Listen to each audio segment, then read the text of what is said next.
In Sicilia è rivoluzione nel fotovoltaico. Diverse zone pubbliche, per lo più terreni coltivati a ulivi e vigneti per 170 ettari di proprietà di aziende regionali, diventeranno siti per ospitare centrali energetiche a tecnologia solare fotovoltaica, eliminando così a favore dei cittadini la sindrome "no nel mio cortile". Si tratta dunque di un investimento pubblico diretto nel fotovoltaico, massiccio e importante, su cui ora è ancora tutto da verificare il giudizio degli ambientalisti.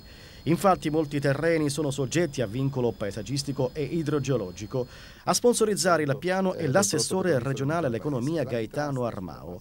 Le schede tecniche delle zone pubbliche dove potrebbero sorgere gli impianti sono state allegate ad un bando concorso aggiudicato ad una commissione esaminatrice allo studio Bordonali di Palermo che realizzerà un progetto preliminare. Le centrali avranno una potenza massima aggregata di 50-60 megawatt di picco. La Regione ha effettuato uno studio di fattibilità su 3 terreni pubblici, a Menfi in contrada Gurra Mortelluzze, a Militello Val di Catania contrada Ambelia e a Ragusa Molesine. Oltre che in 3 terreni pubblici, dove però ci sono alcuni vincoli, la Regione ha previsto di installare impianti fotovoltaici in 7 strutture di proprietà del demanio regionale per una superficie totale di oltre 138.000 metri quadrati.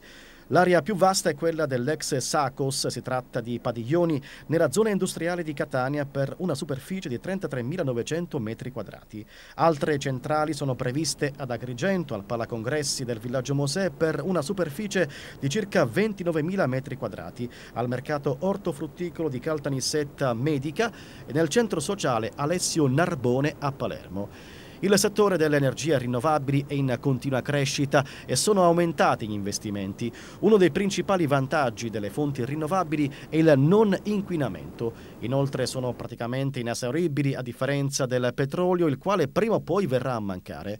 Utilizzare le energie rinnovabili ultimamente conviene anche dal lato economico, soprattutto se valutiamo il fatto che vi sono forti incentivi per l'installazione dei pannelli fotovoltaici per la produzione di energia elettrica.